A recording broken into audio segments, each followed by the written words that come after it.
ہمیں اللہ نے مجبور بنایا ہے، اللہ نے ہمیں مختار بنایا ہے، ہمیں اللہ نے کچھ چیزوں میں اختیار عطا کیا ہے اور کچھ چیزوں میں اللہ نے ہمیں مجبور بنایا ہے۔ میں نے عرض کیا کہ اس گھر میں پیدا ہوئے، اس زبان بولنے اس زبان کے بولنے والے قرار پائے، اس قبیلے میں ہمیں اللہ نے خلق کیا، اس میں ہم مجبور ہیں۔ ہمیں اللہ نے انسان بنایا ہے، اس میں مجبور ہیں۔ اللہ نے ہمیں اور مخلوقات میں نہیں رکھا، اس میں ہم مجبور ہیں۔ اللہ نے ہماری 2 آنکھیں دی ہیں، اللہ نے 2 ہاتھ دیے ہیں، 2 پیر دیے ہیں، کان دیے ہیں، اس میں ہم مجبور ہیں، مگر اس میں مختار ہیں کہ کیا سنیں اور کیا نہ سنیں۔ اس میں ہم مختار ہیں کہ کیا دیکھیں اور کیا نہ دیکھیں۔ اس میں ہم مختار ہیں کہ کہاں ہم جائیں اور کہاں نہ جائیں۔ پیر اللہ نے دیے ہیں مگر جانے کا اختیار ہمیں دیا ہے، اور انسان کی فضیلت بھی اس کے اختیاری اعمال کی وجہ سے ہے۔ جو وہ مجبوراً کام کرتا ہے، وہاں اس کی فضیلت گر جاتی ہے، ختم ہو جاتی ہے اس کی فضیلت، اس کو فضیلت سے گرا دیا جاتا ہے، اس کی اہمیت ختم ہو جاتی ہے جب وہ مجبوری کی کوئی بات کر رہا ہوں۔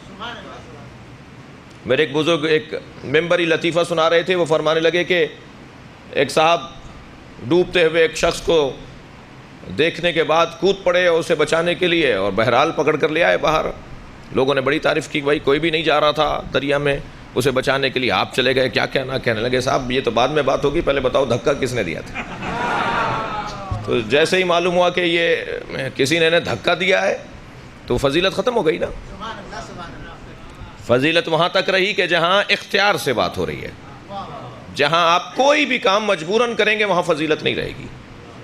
تو ہم اسلام جو ہم نے قبول کیا ہوا ہے، جو ہم مسلمان کہلاتے ہیں، جو ہم مسلمان گھر میں پیدا ہوئے ہیں اور اسلام کو ہم پسند کرتے ہیں، تو قرآن تو کہہ رہا ہے لا اکراہ فی الدین، دین میں کوئی اکراہ نہیں ہے۔ اس کے کئی معنی ہیں۔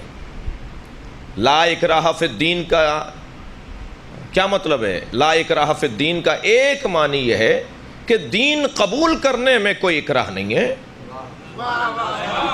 کوئی زبردستی آپ کو مسلمان نہیں کر رہا، کسی نے ڈنڈے کے زور پر، کسی نے دھونس سے زور سے آپ کو کلمہ نہیں پڑھوایا، لیکن جب آپ نے اسلام قبول کر لیا تو پھر ان اصولوں پہ عمل کرنا ہوگا۔ لا اکراہ فی الدین، دین قبول کرنے میں اکراہ نہیں ہے۔ کوئی زبردستی تو آپ کو امریکہ نہیں لے کے جا رہا، مگر آپ چلے گئے ہو تو وہاں کے قوانین پہ عمل کرنا پڑے گا۔ کوئی زبردستی تو آپ کو نہیں کہا کہ اپنے بچے کو فلاں اسکول میں ہی داخل کروائیے، لیکن جب آپ نے اس اسکول میں داخل کروا دیا تو جو وہاں کے قوانین ہیں ان پہ عمل کرنا پڑے گا۔ لا اکراہ فی الدین کا مطلب نہیں ہے کہ صاحب ہم ہیں تو مسلمان، نماز نہیں مانیں گے ہم، روزہ نہیں مانیں گے ہم، حج کو ہم نہیں مانتے۔ یہ کیا خمس کی باتیں لگائی ہوئی ہیں مولوی حضرات نے؟ یہ زکوٰۃ کہاں سے نکال کر لے آئے؟ یہ مولویوں کی بنائی ہوئی باتیں ہیں، یہ دیندار لوگوں نے خواہ ہمارے ذہنوں کے اوپر قبضہ کیا ہوا ہے، ہم نہیں مانتے۔ نہیں، ایسا نہیں ہوگا۔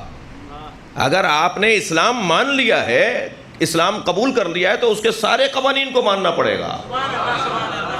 اس بچے کی طرح نہ ہو جائے کہ جس کو استاد کہہ کے تھک گیا کہ کہو بیٹا الف، الف کہہ کے نہیں دے رہا، اور ساری باتیں پٹر پٹر کرتا ہے، ہر بات کہہ دیتا ہے، ہر بات بولتا ہے، ساری باتیں بولنی آتی ہیں، الف نہیں بول رہا۔ ابا سے شکایت کی کہ بھائی آپ کا بچہ الف نہیں بولتا۔ ابا نے پوچھا بیٹا تم سب کچھ بولتے ہو، الف کیوں نہیں بولتے؟ کہنے لگے ابا الف بولوں گا تو یہ کہیں گے کہو بے، یہ کہیں گے کہو پے، میں نے اگر الف مان لیا تو سب ماننا پڑے گا۔ صلوات پڑھے ذرا محمد و آل محمد۔ لا اکراہ فی الدین، ہم مجبور ہیں، ہم کتنے مختار ہیں۔ اسلام قبول کرنے میں ہم پر اکراہ نہیں ہے، لیکن اسلام قبول کر لیا تو پھر سارے قوانین کو قبول کرنا پڑے گا، ماننا پڑے گا۔ خاص طور پر جو احکامات قرآن میں نازل ہو گئے ہیں ان کا انکار نہیں کیا جا سکتا۔ دوسرے درجے پر جو صحیح حدیث کے اندر نبی کی زبان پر جاری ہو گئے ہیں الفاظ، جس پر سب کا اتفاق ہو، اس کا انکار کرنا مسلمان ہونے سے دوری ہے۔